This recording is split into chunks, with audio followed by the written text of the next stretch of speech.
worked with a whole bunch of skills 5 months ago, 6 months ago. This last 3 days has been more open-ended, and a big part of it has just been learning to be real with each other, whatever that means. So we've been more participating than training in some sense, but to my mind that's crucial, because if we can't do that we can't really facilitate. So it's participating in order to facilitate. What makes it training rather than just the CB weekend is the sheer amount of reflection that we do and how we can share ideas with each other and check it out. And there's so much trust already created because of the work we've already done together and the work we put in through email and connecting and all the things that even went wrong. At least it was different ways of finding out what doesn't work. And then whoever came were the right people, and which is what I was trying to say before, that we don't turn up and then pick and choose who we fancy being in a group with or who we're going to. It's everybody here are the right people. It was more comfortable last time and smooth and quite a lovely experience. But this time was an uncomfortable experience. But I've learnt more, and what it does for me, I'm like home and I've got this, I don't know what it is, but I can tell that I'm radiating something. I'm Nadia, and I've been, well, obviously on this training course, and Kitty and I have been, so in between the two modules we get to do a project of our own choosing, and so we chose to do 3 individual CB taster days for our friends, and in that we built a lot of community together, and in that we used quite a lot of games. We devised our own games around status, like one time we were each a queen and the queen and the maid, and then we switched roles and stuff like that. And you and I, Mike, we've played these sort of like kind of role games, and I'm finding them really amazing as a way of exploring all these dynamics that we learn about on the training, you know, about kind of unspoken sexual attraction, unspoken higher lower status and all of that. And somehow in the gameplay I feel more permission to do something that I wouldn't really do, but it's kind of in the direction. Of course I have that potential, but because it's a game, it's okay to kind of go more to extremes, and then it's sort of like unpeeled and I can see it more clearly. So that's what I really I value. I value this whole game playing thing, and then it makes me realise that we're always playing a role. It's not like, well, you know, it's not, I don't know how to say it, but it's just kind of not being so fixed in the one role that I think is actually really me. Then actually I learn more about me if I can move around. Kitty, and all my life I've hated playing games. You know, at Christmas when there's charades, I just think, oh, let me out. And so when you suggested that we would play being queen and serving maid, I just thought, oh God. But what I have really found about both that and the one we did last night is it's that sort of permission to do something you wouldn't normally do because you all know it's a game, and then to sit down afterwards and realise just the number of different interpretations of what was going on. It's that whole kind of, God, do we ever actually know what the other one's thinking at all? And for me that's the most precious gift, and I've now decided I'm not so anti-games as I thought I was, provided I get to sit down afterwards and try and make some shared sense of it. Which feels like the story of my life. I arrive and the games are already in play. And I don't know about playing roles, but certainly I have an interpretation of the situation in which I find myself, which I take to be the interpretation of the situation, which always turns out not to be the case, because other people have different interpretations of the situation, which spells trouble with a capital T.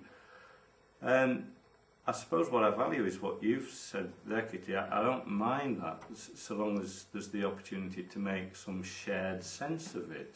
Yeah? Through that opportunity to say this is what the situation feels like to me, and recognise that there are other people with other takes on the situation. there's just a chance that sometimes I find myself in a situation where I don't feel completely alone, and I feel that there's somebody else whose situation's got something at least in common with my own.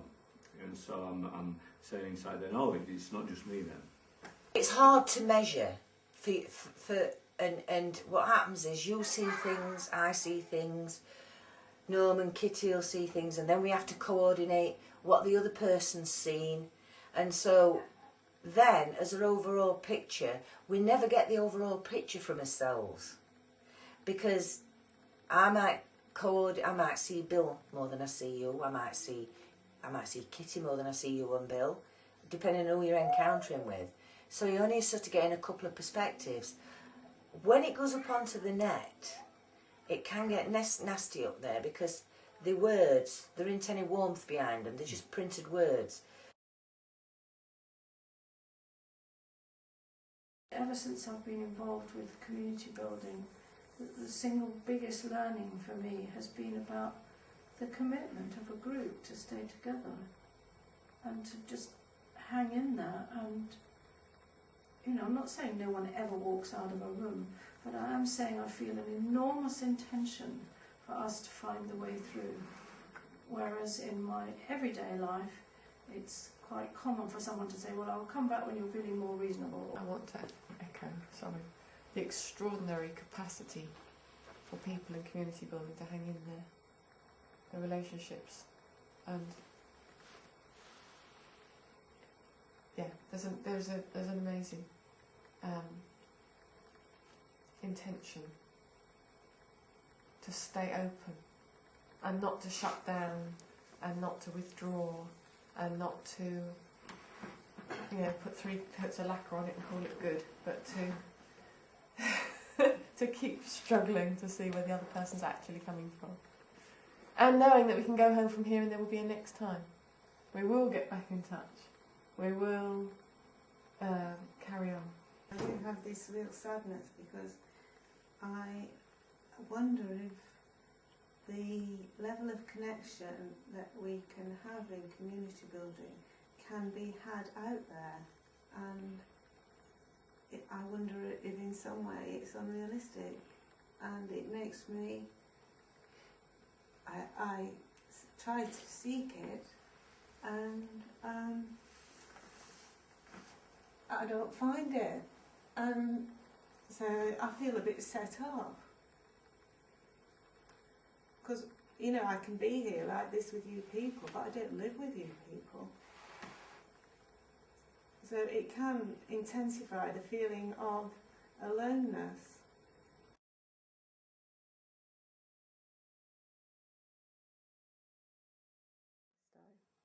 So something else we should mention is the core group, which is the survivor. There were 2 groups before from 1994 managing CBIB and facilitator training strand. It's now called the core group. So it's got this continuous history back to 1994 and is struggling to keep all these threads together.